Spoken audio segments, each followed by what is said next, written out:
and this is kind of neat. This is a mock-up that was made when Hasbro bought Kenner in the early 90s. At that time, all of the U.S. figures were being packaged in Hong Kong. And, but Kenner had some factories down in Mexico that were doing Parker Brothers games, etc. That because of the integration of Hasbro and Kenner needed to shut down.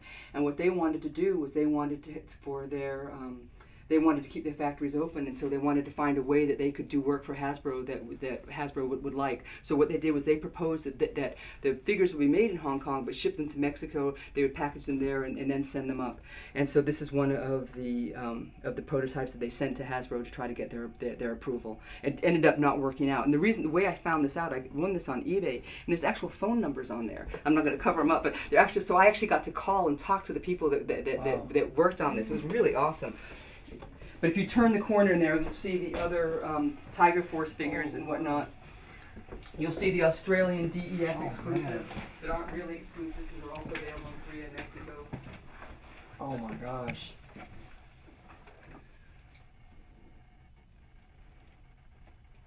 That's always, I thought we Aire, which one's the one from the UK? Which? The Tiger Force? Yeah. They're on this wall in here. Oh, they're all. So here you have Belgium, Spain, France. I would have loved to have had. Where are these from? Those are from Brazil. The one I was trying to get for Katie. It's really cool. They come That's the one from UK. Tiger. Recoil. To see one in person, it's just you can get an idea of scale. It's like, how big is it? It's blah blah. Okay, but it's 7 feet long. Yeah, it's my goal was always to make a replica of Cobra Island with all my Joe stuff on it. Can you hand me that his too there? I just want to show you. See, because sometimes when you see them like that, you don't notice the differences in color. This is the one from Europe, and then they're next to the one from the U.S. See, once you have them side by side, you can really see the difference. And I love these darker, richer colors that you get. Actually, I think this would be cool with this red. Yeah. One of my favorites is this one here. Look at the polka dots on the the Venezuelan comparative. It's just silly stuff like that that just gets really, really cool. And then, for instance, here is the different the yellow color. Where's Zanzibar? Here's the U.S. Zanzibar, and then there's the Venezuelan one. So this is sort of more bluish, and it's got a yellower color. Here is one of my all-time favorites. There's so much cool Venezuelan stuff. Almost all of their vehicles are something different. These were actually molded in white, and the white missiles. Then you have the white ramp, the white launcher. I mean, and the green is a much darker green than the U.S. version. So it's these kinds of things on the vintage ones that just. Well, let me show you, for instance, the Mexican one here. This one is very much like the U.S. one. The color's a little different. Oh, wow. But it's got a turquoise. Look at that. Yeah. I mean, just cool. and then these are also turquoise. It's just little things like that. Let me just show you the difference. Okay, this one was made in Mexico, and it says Fuerza Tigre, whereas this one here is in Portuguese. It's from Brazil. There you go, Aire. You can do this. You can do this. Okay. And this one here says Força Tigre. So Fuerza Tigre or Força Tigre. And I mean, this one actually was made in Brazil. I mean, you'd have to turn them upside down to know the difference, other than the decals. But some people, I mean, probably don't really care about stuff like this. It's like, okay, Aire, that's very sweet. But I like it. I like it. It's awesome. Did you get the privilege of getting to put all the decals on these? A lot of them I did. Some of them I had to buy in the box in order to get good copies. I mean, the number of ones that I got that was like, they just weren't good enough to photograph for the book, so I had to keep working until I could get them. What year was the Action Force base? 84. 84? No, it has like, they made it out of a lot more rubbery plastic, which keep it completely from getting brittle and breaking. Well, that's what It's definitely easy with like little smaller parts here, the jail cell. face paint for kids. Did you notice the difference in the three? This one here is the jagged camo, this has the swishy camo, and this has the straight line camo. Were they different year releases? Yes, this was the first one, and these were later releases. I think what happened, the people at the factory, I think they were supposed to do that, and they just got lazy and did that. These are neat right here. I've never seen these. The Roboskulls? Yep. Yeah. The Roboskulls were designed by Bob Brechin. He's the guy who was in charge of the Action Force line in the UK, and those are his personal one of his personal favorites that he designed. Now, did you actually find some complete, or did you have to put them together? Because I know a lot of them were missing. Yeah, I've got those boxed. That's a weird figure. Yeah, his name is Red Wolf. This would be make a pretty cool 25th custom, like updated. 12-inch stuff that was in the picture, and then it's vintage. This is the first vintage Star Wars, and then we continued with Star Wars for a while. This is the '85 transition line from Action Force. And then again, I use the walls in here again as my work desk, so bear with me. Here are a few prototypes and customs. Here.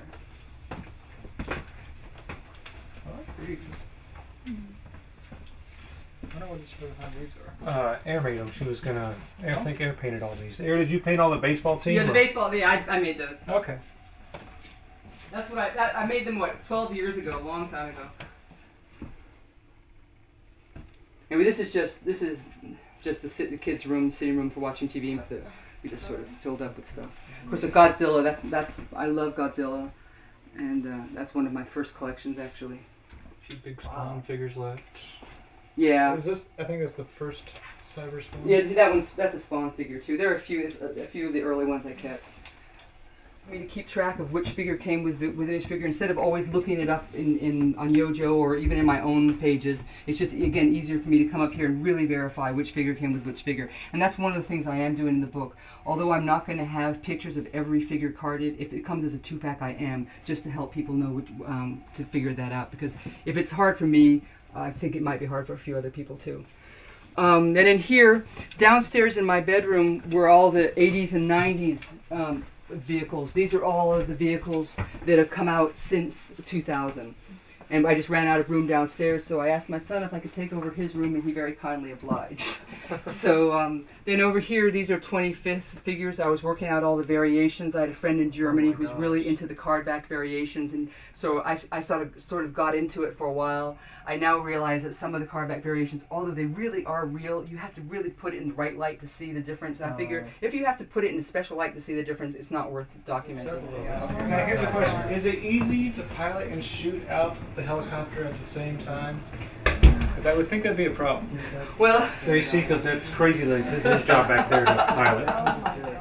You crashed this thing. You're yeah, these are fun. I had hell of a time. I've got 5. I've probably got 5 each of those. That's why I wanted to bring here and show that. But yeah. In Florida, they She were easy. customized all of And them. all Really? Yeah, All they this were. whole I entire found several of them. set. I bought them all over I could. well, cool. And Yeah, here's them. I sit here and I like Portland Steel Brigades. You want to turn the light on and show them the pit? Oh yeah, my son built this. And it's got an elevator that actually works. It's not easy to work, but it does work. It actually goes up and down. And this is just one of his projects. We were trying to really make some fun play areas, and this was one of the things he did. How long ago did he build this? Oh, about 6 years ago. Yeah, this was here when you were here last. This was already made. I think there was something. It seemed like there was something a little bit different up here. Yeah, I think the display when you came, I think we had to pull all of that down because we had to rebuild it a couple of years ago. Because what happened was we had built all of these mountains with paper mache, and what we didn't realize, we used paper mache using flour and water. Well, guess what? Bugs like flour and water. And after a while, every once in a while we find these little black specks, and oh, that's weird. And then eventually they just took over everything. It's like, oh my God, these things are infested with bugs. So what we did is we tore them out, threw them out, got a pest exterminator, got them all gone, and then rebuilt them instead of using flour, using Elmer's glue. So it's all Elmer's glue and newspaper. In general, these are sorted by chronological order. So it makes it easier for me to find. Colin prefers it differently. He prefers to do it completely by group. Like for instance, there's Tiger Force. So he and I could compromise. There's Night Force. That's why I think we'll be able to find a Night Force for you, Paul. There's Spotters, Marauders, Water guys, guys that go on ships, Navy guys or whatever, Arctic people. These are what I consider firemen and medic people. So then, like for instance, here are bats and other bats. Bats and then lots of bats. See, we like bats, Paul. More bats. Doesn't everybody? That's what I was about to say. That's Crimson Guards. Did you use spray foam back there in the behind the? Yes, we do. Yeah, I had to do a mountain out of that spray foam stuff. Hang on and on and on. And then here, although most of these guys have their weapons with them in the drawer where the figure goes, we always inevitably end up with more weapons than, like, where the hell did they come? So excuse me, where did they come from? So these are all vintage weapons. I tried not to keep. I don't want modern weapons to get mixed up in them. Helmets, but some of them do. I must admit, we did end up with some modern stuff in it, and this is all to be played with. So in the end, I really don't care. Where'd the trees come from? The Playmobil. Really? Yeah. Was it not that? They're kind of small, but they're not that far off. Yeah, I think they work nicely. I like them. And then this here, he was going to build a bat factory here. Most of the American stuff I bought at the time that it came out. So I've been getting Joes ever since '82, and I bought multiple sometimes so the kids, because Colin and his friends, they'd come here all the time. I mean, this was sort of where his friends would gather to either play video games or play with action figures. And so in order to have enough for everybody to play with, I'd often buy multiples. So this is where the extra figures are for people to play with, and if they need extra vehicles, there's vehicles under each of the platforms, vehicles under the flag, etc. But other vehicles are in there. So vehicles and vehicle parts. So if I'm repairing a vehicle or whatever, I'll try to find what I need.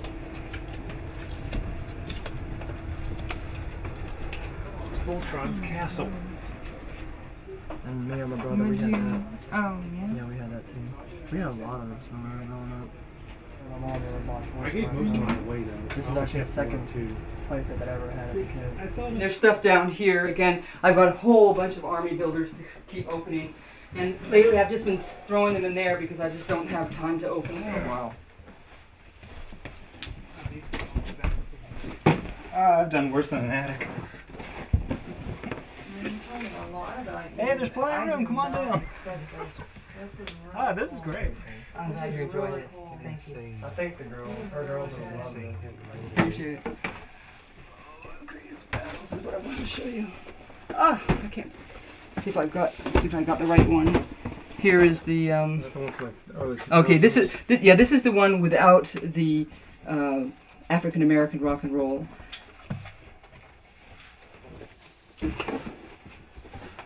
There's the one.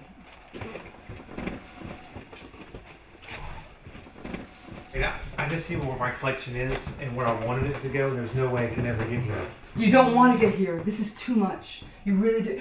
I mean, seriously, when we had a lot less, we enjoyed it a lot more. We could play so much better. We didn't have to, in order to get something, like me just showing you that rock and roll, I had to move so much stuff to get to it, that it's too much. And I really, really regret that it came to this. I would never have started had I not, I mean, I wouldn't have committed to making the book had I known it was going to get so nuts.